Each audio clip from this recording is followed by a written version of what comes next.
Oh no, where am I? Uh-oh. Oh God.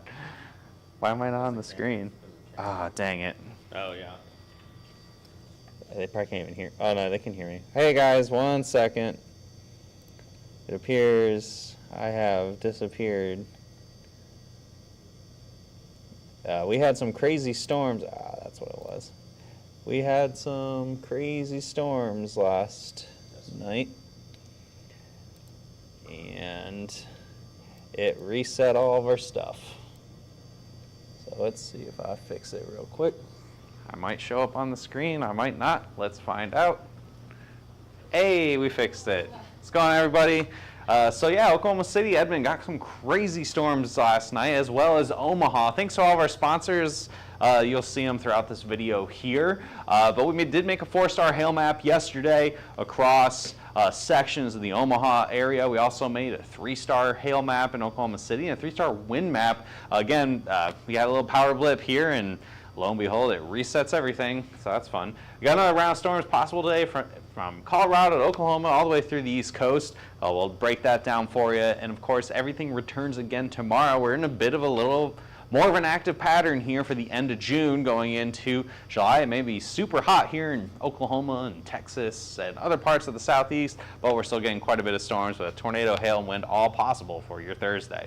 So, storm reports from yesterday, we had a whole bunch of them here across the U.S. We're going to start off across the Great Lakes region, some gusty winds, some marginally severe hail, but really the big story was across sections of Iowa, and especially Omaha here. These are all hail reports, this little area of just white. We had multiple rounds of storms forming pretty much on top of Omaha shortly after the workday ended, and then we had one final round of gusty winds up to 90 miles an hour moving through much later in the evening there. And then down here in Oklahoma, we had the little storm that could, a rogue storm popped up by Ponca City, dropping some large hail, and it ever so slowly moved all the way down and then redeveloped and moved down through Oklahoma City, where you had some hail, but more importantly, we had some very intense winds. Our drive here to the office had quite a bit of large commercial buildings with roofs peeled back, and a lot of power poles snapped, and all kinds of crazy stuff. A lot of power outages, a lot of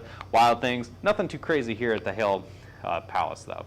So here's that 4-star map from yesterday across the Omaha area. Again, it looks like a mess because it was kind of a mess. We had quite a few different storms all popping up. A storm would go up very violently, drop up to 4.5-inch hail, and then pretty much die out, and a new one formed just to the west of it. So Omaha, Middle Grove, Nebraska, Papillion got hit as well. Council Bluffs, Iowa, right over the border there. Got 174,000 homes impacted. You can go check that out on hailtrace.com. We also had that 3-star map as well on Tuesday.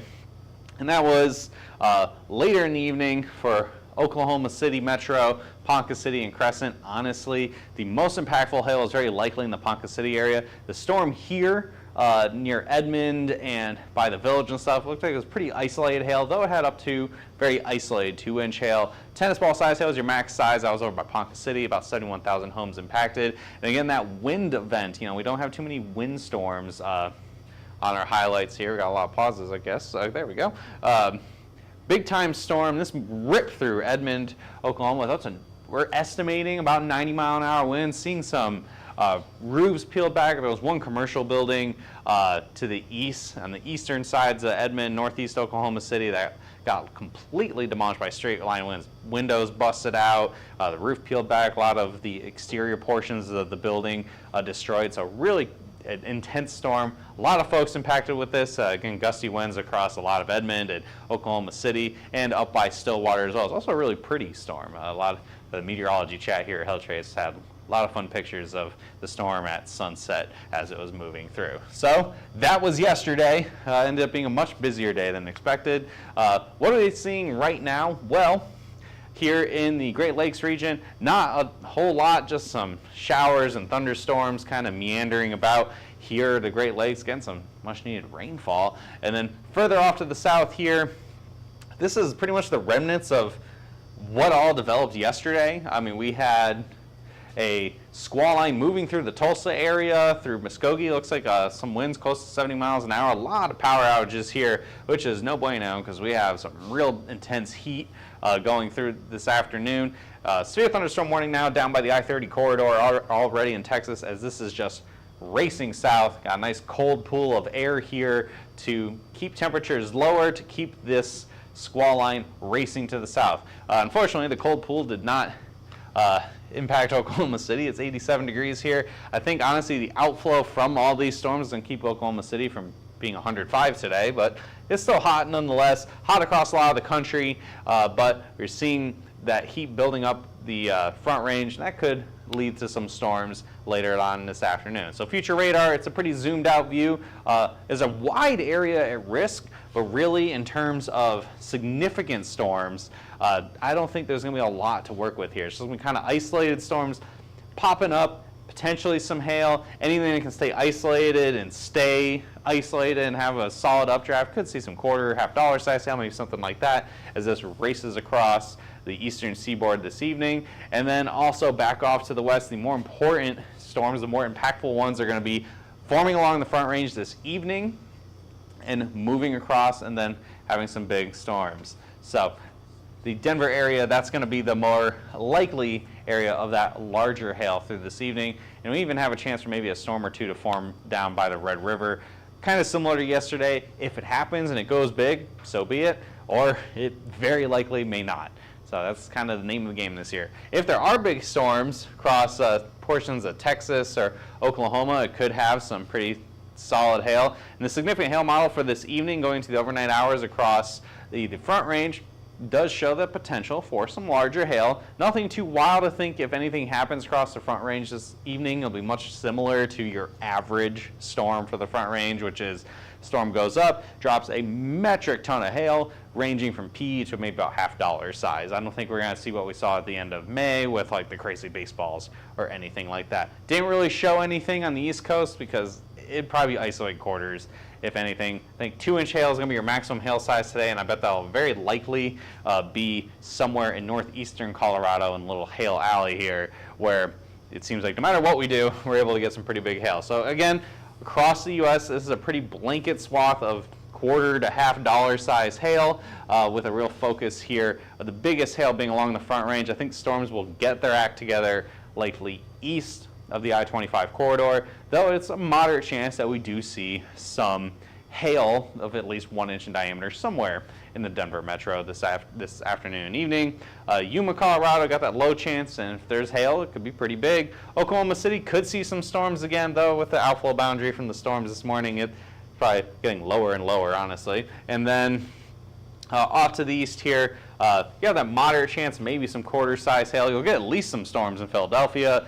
Same thing for Cincinnati. Moderate chance down by Jackson. Again, that's going to be maybe an small area of up to some quarter-size hail. Oh, looks like a couple of tornado warnings just got issued somewhere. I don't know where at, but that's exciting. For your Denver city forecast is between 4 and 8 p.m. Mountain Time today. Again, that hail size probably marginal to that 1.25 inch size hail. Again, potentially a lot of it if we do get a storm, some high volume stuff. Moderate chance of that, but the really large hail, I think for Denver specifically and the surrounding suburbs, very unlikely anything gets larger than golf ball size hail. And if it does happen, I'm sure none of you guys will complain that I'm wrong. So going into tomorrow, a risk moves off to the north. We have another storm system kicking in from the Pacific Northwest, and that will trigger quite a bit of storm activity through the afternoon and evening hours across sections of Montana and Wyoming down towards Colorado, and that will race off to the east towards Bismarck and Pierre. There's not a lot in South Dakota, so between Rapid City and Pierre, South Dakota, through the evening hours, very likely go from a very large hail risk to a strong wind gust risk as it turns into a squall line going to the overnight hours. And by Friday morning. Everything's going to be over in Minnesota. So this is going to be a very fast moving storm system for tomorrow. Yep, and if it keeps going, there we go. And then for tomorrow's hail forecast, again, we have quite a lot of spatial area where hail is possible. But that main focus here is going to be pretty much from Billings points east about Bismarck, down to Rapid City, down to maybe just about Denver. This will get fine-tuned a bit more tomorrow as well. It's very possible that there will be areas here that end up getting hail larger than tennis ball size, but we just need to get a little bit closer to get a general idea. And there could be some more pop-up storms even far south into Kansas and possibly even to the Texas Panhandle as well. But overall, I think the real focus is going to be the northern portion of the I-25 corridor in Colorado up to about Billings and maybe even as far east as Bismarck. Maybe Billings, Montana gets a big storm. It's been a while since they've had a big storm out that way. Otherwise, it's going to hit a lot of beautiful big sky country for your day tomorrow. And that's all we got for you guys today. Check us out on our social media platforms, Twitter, Facebook, Instagram, YouTube, TikTok, all that fun stuff. It's easy to find us at Hailtrace. And you can give us a call if you want to talk about, get yourself set up, ready to roll, or got questions about the storms last night, or questions about moving forward here. You can call us at 855-334-4245. Someone's here to help. You can info@hailtrace.com for if you want to email us, and you can visit our website, hailtrace.com, to find more details as well. We'll see you again tomorrow at 12 p.m. Maybe we'll have more big storms to go over. If not, have a good day.